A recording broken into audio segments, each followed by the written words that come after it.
bonne gramoje mena kuma wuli balila bema bon anga wulga jonye sineme mima pour que population me lafia chugomina anga wulga jonye sinemo de ma parce que anya Sénégal yi bon on me ka sotramo de kolosi inyebe ni fenfela ni beru sabulu de ya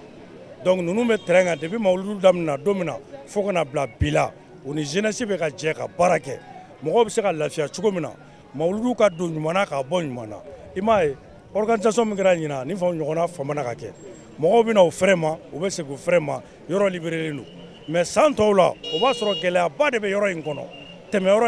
baray mais bi jeunesse ni anga Sénégal no lu jolen fleni u jara ku bolo ni nyogoma ani police autorité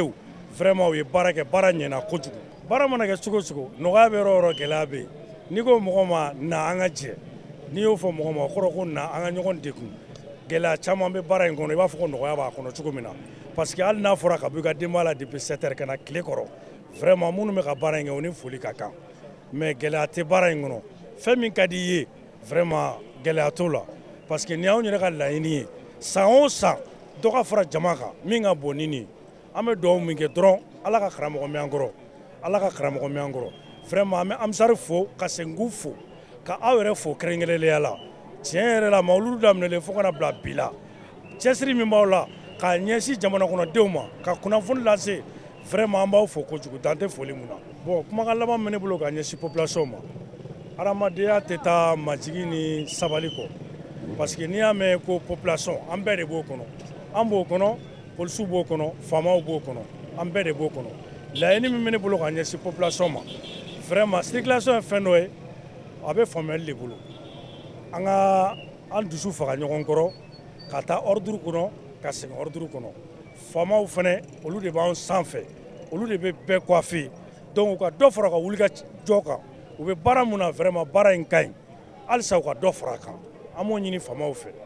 vraiment kɛrɛnkɛrɛnnenya la an bɛ foli di an yɛrɛ ka ɲɛmɔgɔba ma n'o ye Solomani Jalo di Joli vraiment an b'a fɔ ka waleɲuman dɔn parce que an bɛɛ bɛ kuma bi n'ale ka yamaruya de. Bon, depuis Mawludu in baara daminɛna ne an welela k'a ɲɛfɔ an ye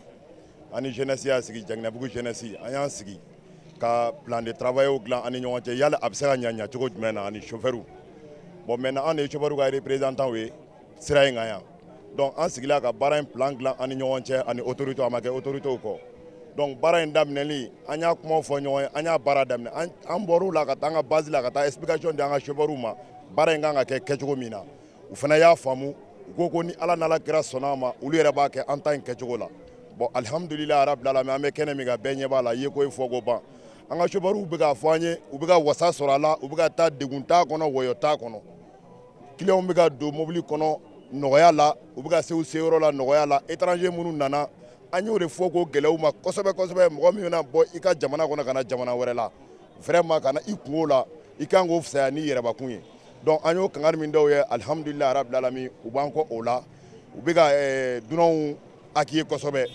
vraiment an bɛ an ka chauffeurs fo ɲina kosɛbɛ vraiment an ye ladilikan min f'u ye u taara sira fɛ u b'u jɔ ka ɲɛ ordre kɔnɔ u bɛ wuli yamaruya kɔnɔ degun foyi t'an ka baara kɔnɔ ɲina tiɲɛ yɛrɛ la u ye min fɛnɛ fɔ an ye n bɛ n dama siɲɛ k'o fɔ kɔrɔfɔ in kɔnɔ chauffeurs y'a jira k'a fɔ vraiment ni mawludu sera hali ni juru bɛ olu la semaine kɔnɔ alhamdulilayi rabbil alamin mawludu tile semaine kɔnɔna na olu ka recette juru bɛɛ bɛ ban pewu vraiment an b'o tanu belebeleba ɲɛsin Usmane Cherif Madan Ayidara ma k'a fo k'a waleɲuman dɔn a kɛra sumaba de ye anw ma a kɛra sumaba de ye anw transporteurs ma donc an b'a fo k'a waleɲuman dɔn dan tɛ foli min na tiɲɛ yɛrɛ la ani ce ani baraji san o san an kɛnɛ ka nin kɛ san o san an kɛnɛ ka nin kɛ an transporteurs an contannen don dɛ an contannen don an lafiyalen don vraiment an bɛ Usmane Cherif Madan Ayidara an kɔni b'a ɲini Alahu Taala fɛ Ala ka si jan ani kɛnɛya ani labanko ɲuman d'a ma donc an bɛ maliyɛn bɛɛ lajɛlen fo maliyɛn bɛɛ lajɛlen nin y'an bɛɛ de kungo ye vraiment population yɛrɛ y'a faamu an nɔfɛ cogo min o diyara an ye kosɛbɛ hakɛto bɛ kuma kan sallallahu alaihi wasallam bon n ka ɲɛmɔgɔw bɔra ka kumakan minnu fɔ kumakan in tɛna se ka bɛrɛ fɔ ka tɛmɛ o kan ne kɔni bɛ laɲini mun kɛ an ka chauffeurs fɛ bon ni syndicat y'u bila yɔrɔ min na k'u ka baara dilan ka kɛ cogo min u ka taga o tagabolo kan o de b'an bɛɛ lajɛlen lafiya parce que dunanw caman de bɛ yan karamɔgɔ dɔrɔn tɛ quoi anw de kan ka karamɔgɔ dɛmɛ a ka baara kɔnɔ pour que a ka se ka sewa sɔrɔ baara in kɔnɔna la i y'a mɛn n'i y'a mɛn karamɔgɔ maliyɛnw de don quoi maliyɛnw de don donc hali bi an bɛ dɛmɛ kɛ ala yɔrɔ ka ala wele hali bi an ka se dunan ninnu tali kɔrɔ u tagacogo n'u nacogo hali u bolofɛn an bɛ kan k'u bɛɛ makana quoi an ka chauffeur kɔni u y'an ka kumakanw lamɛn mais karamɔgɔ yɛrɛ ka fara an kan a ka dugawu kɛ anw yɛrɛ ye pour que an ka se ka baara in ta a yɛrɛ nɔfɛ cogo min na. Alhamdulillah depuis ɲinan ta san fɔlɔ an bɛ baara in kɛ depuis baara in kɔni daminɛra ɲinan pour le moment alhamdulillah an ma komi baaraw la gɛlɛyaw tɛ ban a mana kɛ cogo o cogo la gɛlɛya misɛnninw bɛ se ka sɔrɔ baara la mais n'i y'a ta k'a lajɛ ɲinan kɔni pour le moment an ma gɛlɛyaba sɔrɔ fɔlɔ an ma gɛlɛyaba sɔrɔ fɔlɔ pour le moment a tagacogo ka alhamdulillah. I b'a dɔn ko mana kɛ cogo o cogo i b'a ye jama mana kafo yɔrɔ o yɔrɔ la i b'a ye mɔgɔ suguya bɛɛ b'a la k'a daminɛ a daminɛ dɔw ma ka na se bi ma an ye zone dama dama ni mɔgɔ jugu dɔw minɛ mais u tɛ komi c'est à dire que u bɛ ka na ko wɛrɛw kɛ mais an b'u minɛ ka an ye mɔgɔ dama dama minɛ o kow la pour le moment k'a daminɛ a dɔw ma ka na se bi ma an ye mɔgɔ dama dama minɛ o kow la zongo yɛrɛ ta sira fɛ précisément parce que mɔgɔ mana kɛ cogo o cogo la i b'a sɔrɔ mɔgɔ sugu bɛɛ b'an na surtout zonko yɛrɛ la précisément an ye mɔgɔ caman fɛngɛ o la pour le moment. Bon gɛlɛyaba min bɛ n'an b'o sɔrɔ an yɛrɛ ka baara la o ye sira sanfɛla de ye parce que mɔgɔ donta ka ca mɔgɔ bɔta ka ca o ye fana sensibilisation de ye o ye an yɛrɛ ka courage de y'a to vraiment caman bɛ ka bɔ o la mais sira sanfɛla problème sira sanfɛla problème de b'an kan jusqu'à preuve de contraire c'est à dire n'i y'a ta k'a lajɛ mɔgɔw ka faamuya cogow tɛ kelen ye bon donc an minnu bɛ sira kan ka mɔgɔw accueillir mɔgɔw ka faamuya cogo tɛ kelen ye fo anw de ka muɲu ka sabali ka mɔgɔw la faamuya o kɔni problème min b'an kan o ye mobili jɔko ni sira sanfɛla problème de jusqu'à preuve de contraire. Bon kumakan laban min bɛ n bolo k'o ɲɛsin jama ma pour fɔlɔ an bɛ Seydou Ousmane Madani Ayidara fo alhamdulillah ale de ye an bɛɛ kafo ɲɔgɔn kan ale de ye sababuya y'a to fana mawuludi fana dɔnna n'a kɛra koba ye diɲɛ yɛrɛ kɔnɔ an b'ale fo an b'an ka foli las'a ma ka dugawu k'a ye sini kɛnɛya caman bɛ ala bolo yarabi ala k'o di an ma k'a ɲɛfɔ population bɛɛ lajɛlen ko in tɔ man ca bilen bɛɛ ka na hakili sigi kɔnɔla la ko in ka kuncɛ hɛrɛ la an kɔni an ka foli bɛ se bɛɛ lajɛlen ma an tɛ ɲinɛ association mɔgɔw kɔ AICD mɔgɔw vraiment u y'an appuyer ko in na an b'u fo k'u wale ɲuman dɔn vraiment ala ka san wɛrɛ ta yira an kɛnɛ na. An ye gɛlɛya caman sɔrɔ baara in kɔnɔna la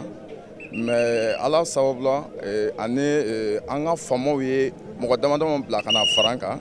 olu sababu la an sera k'o gɛlɛya caman maîtriser i n'a fɔ n baarakɛɲɔgɔn bɔra k'a fɔ cogo min na fɛn min ye embouteillage ye sira kan an sera ka mɔgɔw sensibiliser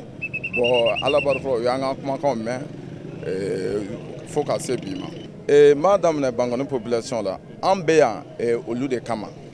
an tɛ yan basima wɛrɛ la madulu yɛrɛ bɛ se k'a don hɛrɛ la ka bɔ hɛrɛ la cogo min na n'an sera fɛn fɛn ma u k'a faamu ka dɔn ko baara kɔnɔna de don an tɛ yan dɔwɛrɛ la olu lakanani kama dunan minnu nana ka se k'olu lakana madulu yɛrɛ ka tɛmɛ hɛrɛ la an bɛn o la kumakan minnu bɔra an ka faamaw fɛ kumakan tɛ mɛn an b'an ka faamaw fo kɛrɛnkɛrɛn k'a daminɛ an ka commandant GMS la a n'a baarakɛɲɔgɔn bɛɛ lajɛlen an b'olu fo kosɛbɛ depuis mawuludi in daminɛna don o don bɔ renfort bila ka na an dɛmɛ baara in na